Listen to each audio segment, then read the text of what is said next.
Hey guys, welcome back to the Prehistoric Life Podcast, and today we are doing Majungasaurus, the Madagascar predator itself.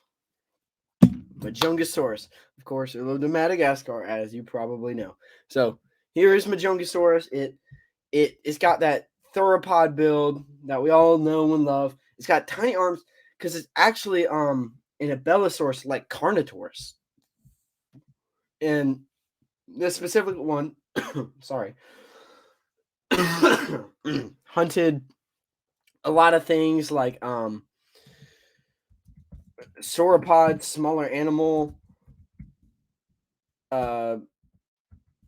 basically anything it could get its hands on.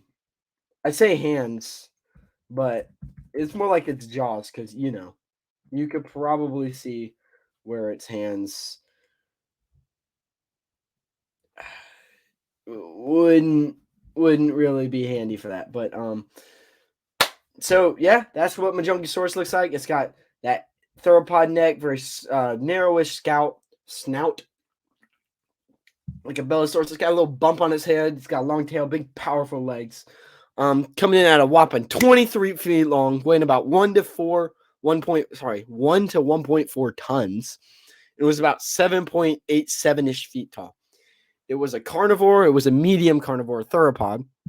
Its fossils were found in Madagascar, the Malvarino Formation.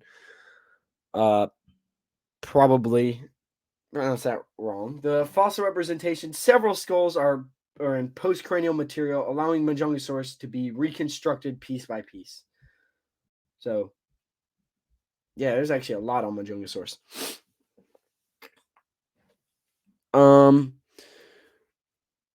Other interesting facts is it lived in prehistoric Madagascar environment. It tended to live alone-ish. Jaws are the main weapon. So it had a respiratory system similar to modern birds. It was a sauropod hunter, very strong legs, possible quick bite force. So it's got all that. When first discovered, only the top part of the skull of Majungasaurus was known. This fragment revealed a dome-like structure, which was taken to be indicative of a Pachycephalosaurus. Future fossil materials would reveal the truth about Majungasaurus being a carnivorous theropod. Although this was not the first time that a carnivore dinosaur was mistaken for a Pachycephalosaurus, with the same thing happening to Troodon, which is not a valid genus anymore. So take a moment of silence for Troodons. R.I.P. Majungasaurus is notable among Abelisaurus, as while it shares the same characteristics, short, deep skull, has a single small horn that rises from the top of its skull above where the eyes would be. In fact, it was poorly preserved spike that led to the misidentification of Majungasaurus in the first place. This spike has been found made from porous material, indicating that it almost certainly was just for show and too fragile for combat. It could also be a thing for display among mates. There's a lot that could go into that. I mean, but if I'm going to trust the experts here and say it's probably just for show. The skull is short and tall with a blunt snout and features with a rough texture. Inside reconstruction of the brain was revealed that Majungasaurus that had a underdeveloped flocus. The flocus controls balance, coordination, and when examined along with the inner ear structure, suggests that Majungasaurus was not capable of sudden and repeated side-to-side movements of the head. This may not have been a problem, however, as Majungasaurus is thought to have preyed upon larger and slower dinosaurs. The inner ear orientation has also revealed that Majungasaurus most likely held its head straight and horizontal to the ground, kind of like this, instead of up, kind of how it's shown in ye olden times with some carnivores like good old ancient Tyrannosaurus up here where the head's up. But like it was saying, it is an abelisaur, and so for smaller prey like us, if we're ever being hunted by Majungasaurus, so just run back and forth, side to side, and make it just look at you, it will probably get dizzy and fall over. Another characteristic that Majungasaurus shares with other members of the abelisaur are the underdeveloped forelimbs. Sorry, I'm coughing a lot. These also appear puny in Majungasaurus, with the fingers fused together. The only possible conceivable use of such arms would be to grip another dinosaur, perhaps during mating. The flip side of the arms, however, are the legs, which appear to be very powerful with strong muscle attachment.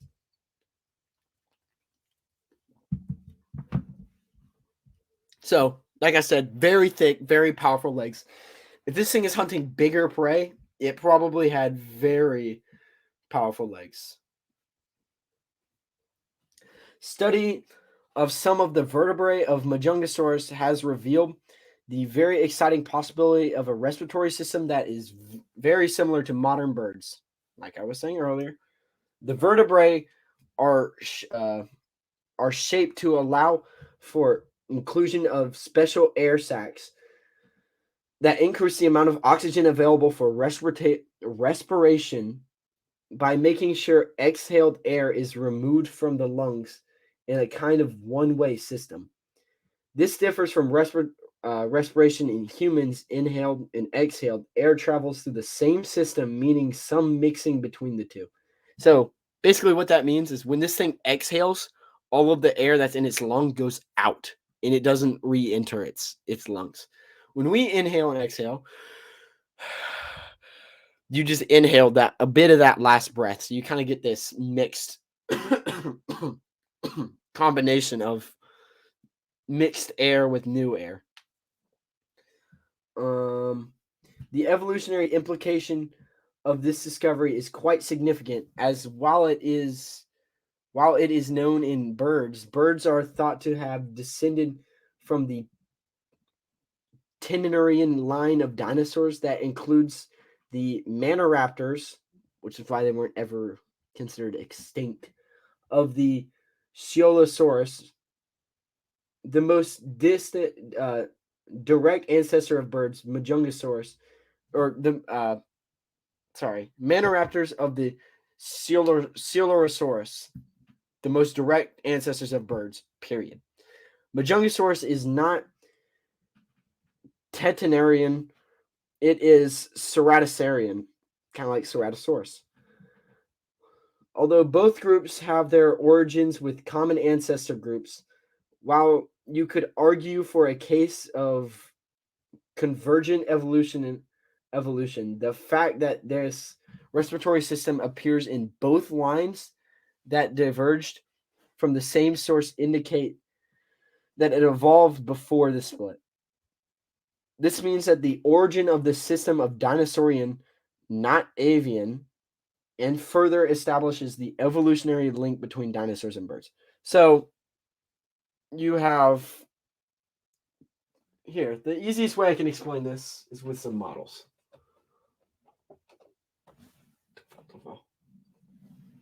You have Ceratosaurian and, well, actually, these would be in the same group. Sorry. You have Ceratosaurian. I'll use Carnotaurus. And y'all just refer to it as Ceratosaurian. And other dinosaurs like, I don't actually have like a little raptor thing. Tetrarian, whatever it was called. What was it called? Tetrarian, which was more like raptors and things like that. So they both have air sacs before they split. And you get new dinosaurs from one group the ceratosaurians and the tetranarians keep going down that more bird-like-ish route. But what they're saying is that the air sacs in both of their skulls didn't disappear because of that what do you call it? Evolution. That it happened before that. So it happened before the diverge of evolution. So before it went down that ceratosaurian and tetratinian route, whatever that common ancestor was had it and split off. The prey item usually referred to Majungasaurus in the Titanosaurian Rapatosaurus. The connection between the two dinosaurs has been made upon the grounds that not only is Rapatosaurus the only known large herbivore of the time that and location, but also Rapatosaurus fossils have been found with tooth marks that match the dentition of Majungasaurus, including teeth shape and spacing in the jaw.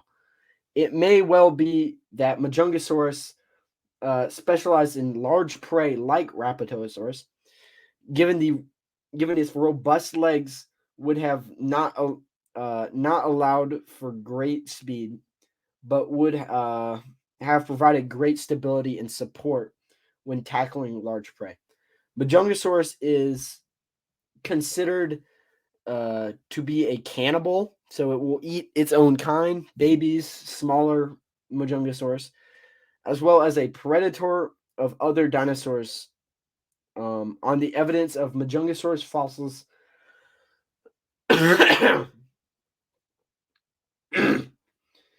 Majungasaurus fossils that show teeth marks that match the teeth that are found in Majungasaurus, as well as the Majungasaurus teeth marks on Rapatosaurus fossils. As animals actively hunting another of its species is unlikely unless a large member of the species attacks a smaller one. However, it is also quite possible that the Majungasaurus in question was simply scavenging the remains of another of its species. Another explanation could be a Majungasaurus killing another in competition over territory for the right to feed at a carcass, with the loser also being subsequently eaten. Okay. Whatever the exact explanation, you should not put too many stock into the claims that Majungasaurus is the only dinosaur to be cannibal, as similar evidence can also be found for other large theropods, including Allosaurus and Tyrannosaurus. Yeah, large animals like that tend to be more cannibalistic.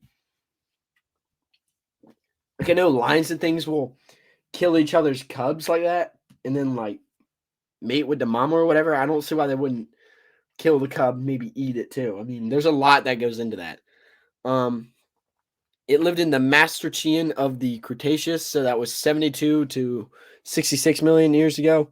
That is right up here, almost around. It did experience the KT extinction, not around. It just did experience it. So, on top of this, we've got a very special, ununique thing, kind of. For Fossil Crates has a Majungasaurus skull.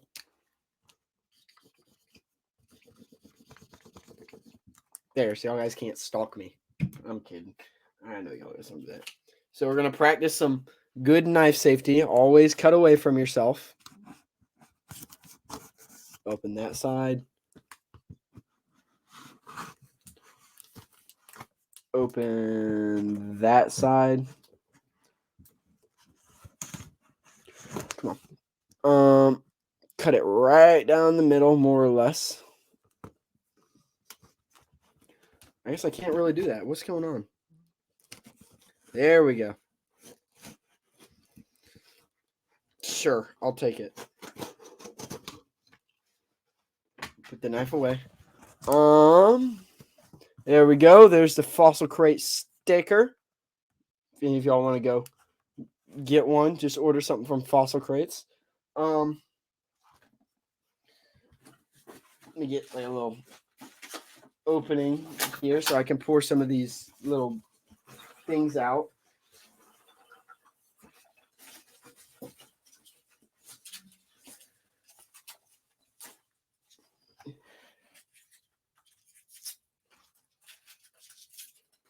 Oh yeah, I'm loving this thing already.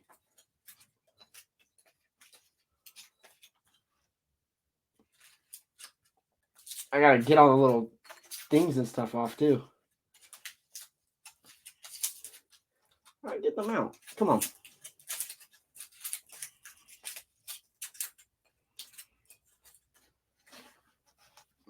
But yeah, here it is. Majungasaurus skull. Here's the top of it. Here's the base for it. Here's the artwork and all that for it. Put that back there.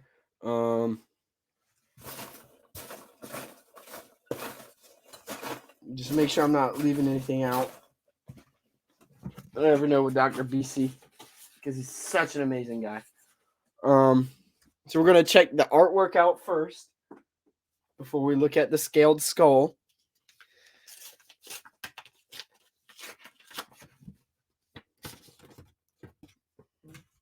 Here is Majungasaurus.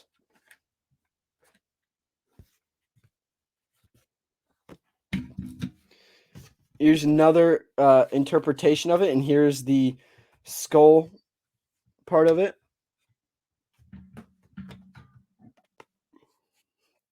So I personally like this look. Hang on.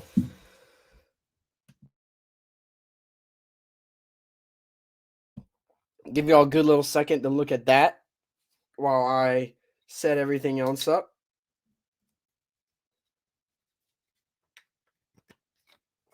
So here is Majungasaurus Cinetaricism.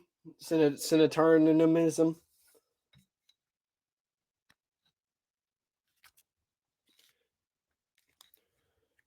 Oh yeah, look at this thing.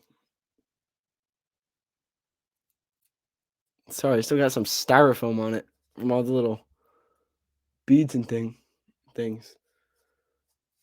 So let me turn this camera on so y'all guys can see it. Look at this thing. Can I?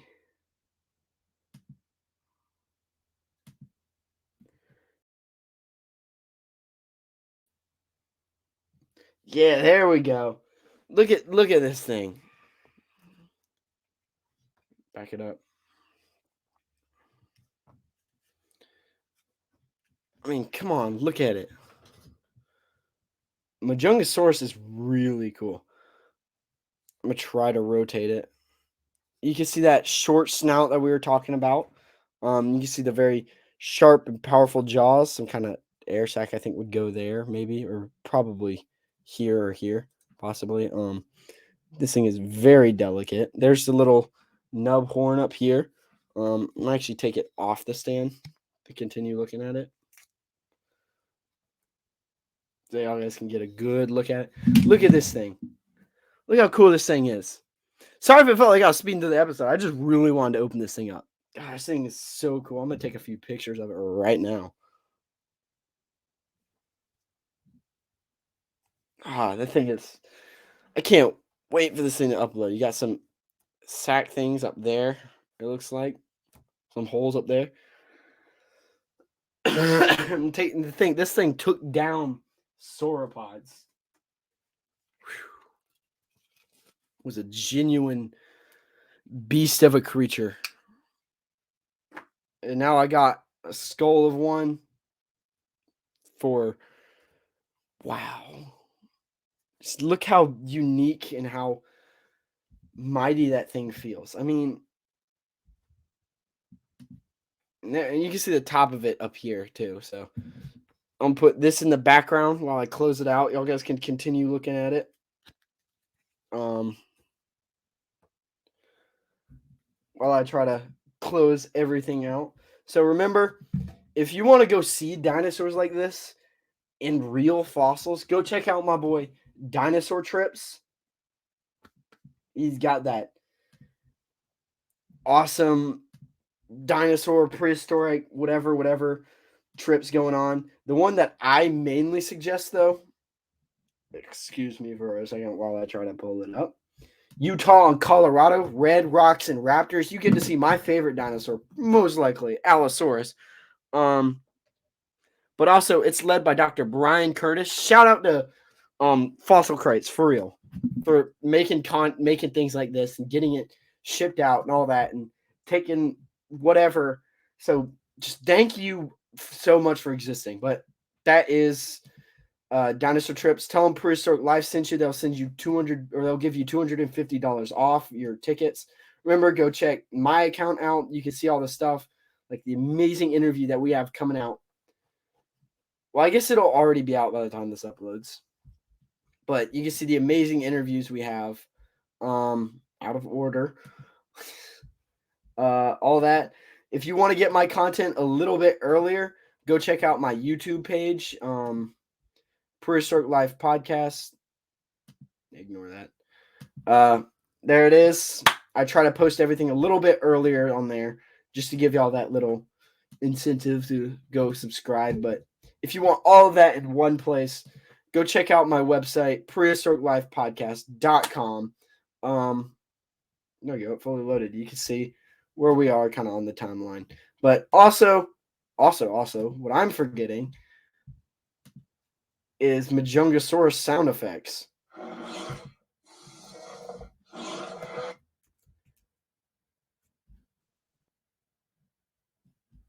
All right. You know what? We'll make this a little bit special. We'll have a little end credit portion. This is what Majungasaurus sounded like.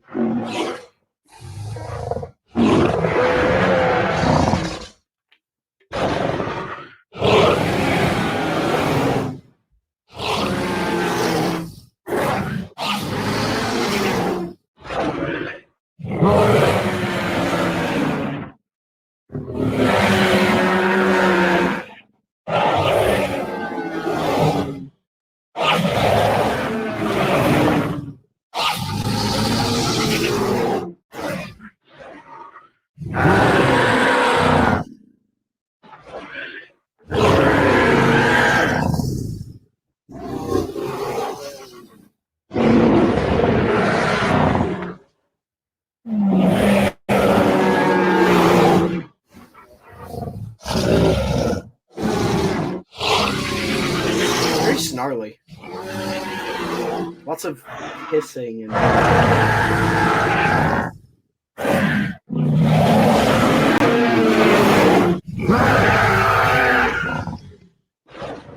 kind of see the hardened snout part right here in the front that goes up to the horn.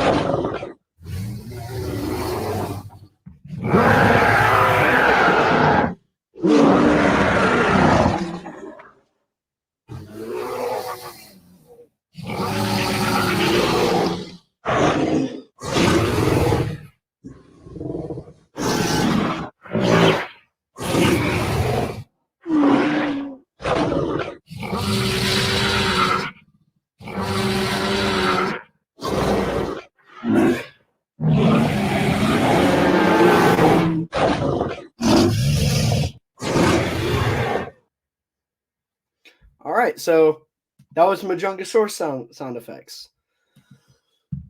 Lots of hissing, lots of snarls. You can kind of see the hardened nose part as you kind of looked at that. But yeah, I'm your host, Eric Crawford, signing off. I will see you all next time for more Prehistoric Life Podcast. Remember, keep it prehistoric. Goodbye.